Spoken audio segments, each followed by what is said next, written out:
I'm Pushpa Gurung, and I'm the director for the Kriti Children's Center for Learning and Development.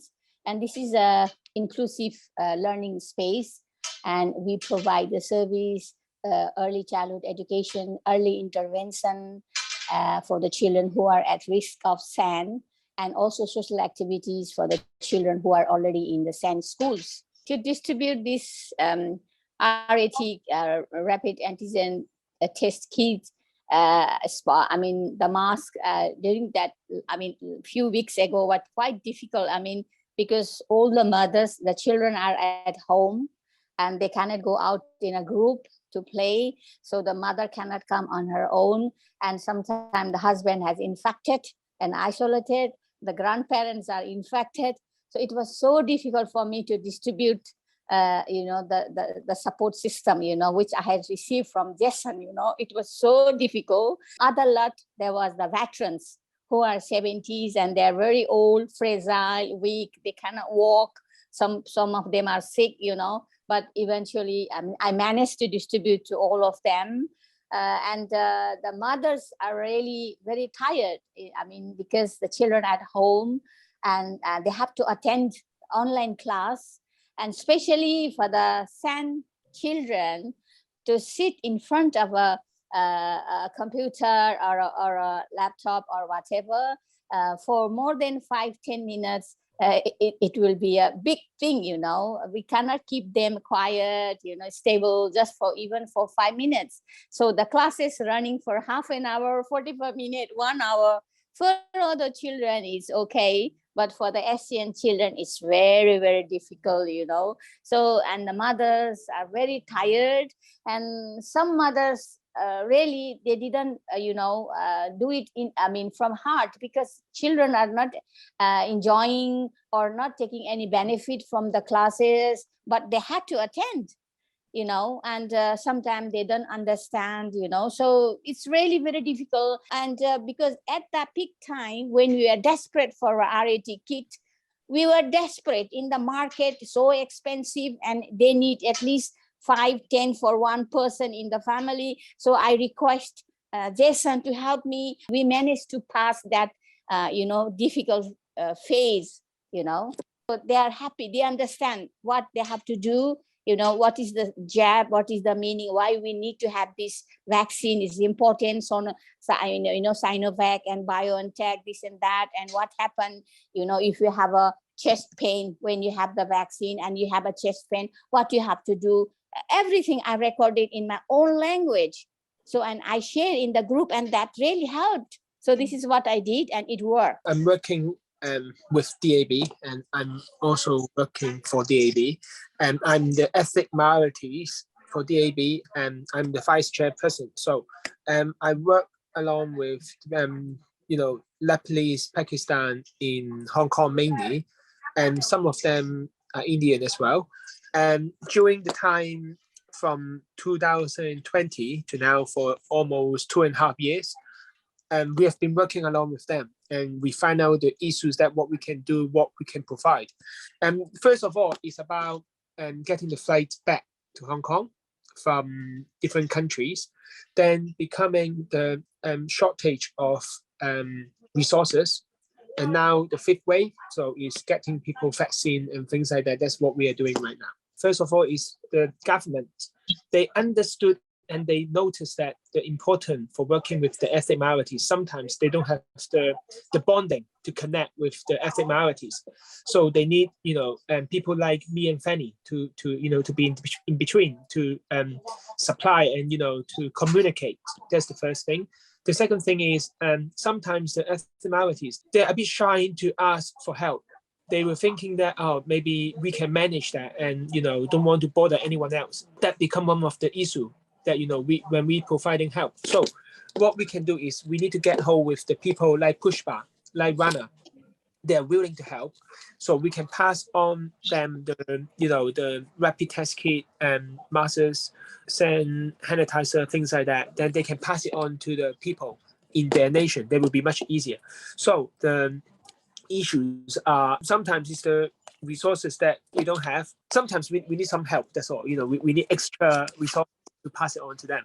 It's just not enough. If we're not helping people who are in need, who will do it? No one will. We can't just sitting and wait for the government to do it. It needs people like us to do it. And it's not just me and Fanny, but mostly we are working for the people who are in Yunnan and in Tinshui, but we also work extra for the ethnic minorities. And I'm sure Pushpa in here, she will definitely know what I meant for that. My name is Alisha Zia, and I'm a Pakistani lady. And I'm trying my best to being a bridge between my both communities, Pakistani community and the Chinese community. And as a professional, I'm a teacher. So I have more, contact with the parents and the children. As Pushpa Didi told us before, that Zoom lessons have difficulties for the SEN, but I found that we also have difficulties for the normal students as well, because they don't have proper sitting areas, they don't have computers, they only have mobiles or the iPads. Even though we provided iPads to our students, but they don't have a proper sitting area. Some of them are living in the housing estate and they only have 2 bedrooms, and the number of brothers and sisters are 4, 5. So 2 are sitting on the upper deck of the bunk bed and 2 are sitting down. They cannot give us answers. I know that it is a very crucial time for all of us, and we just have to support each other. And I always trouble Jason for anything. If I need or if my community face any trouble, I always WhatsApp him, Jason, this is going on, like the halal food. Actually, the problem is we are the Muslims and we cannot eat pork at any cost. It is 100% prohibited for us. And even though cannot use the oil, etc. So somehow in the isolation centers, it is a difficulty. But you know that I'm a different person. I always try myself to educate my community. I ask them to prepare the isolation box for them, to arrange some dates, some nuts, some biscuits, etc. in case of emergency, if they have to move there, so they must have sufficient food. I can understand it's a lot of burden on the government at the moment, and government cannot arrange each and everything for everyone. But thanks for you, and especially I would like to thank Jason, because whenever, even the late night, I send him message, he always reply me and with a great enthusiasm. So I feel very comfortable after getting the replies from him. But the problem is, again, we don't have direct messages from the health department or from anything. You know, nowadays, Hong Kong news are very confusing, especially lockdown town. So it was not easy for those who are not financially strong, and especially for those who are living in the small houses. I know many people living in Kamtin, they just have a 1-bedroom home. They don't have any living room, etc. So when I asked them to arrange some rice or some lanterns, etc. for them, they said that we don't have place to keep them. You know, the residential problem is very, very high in Hong Kong. So we are trying our best to cater our community, and we also need some support from the government and from you people, because sometimes we also don't know what is going on and what is going to be happen.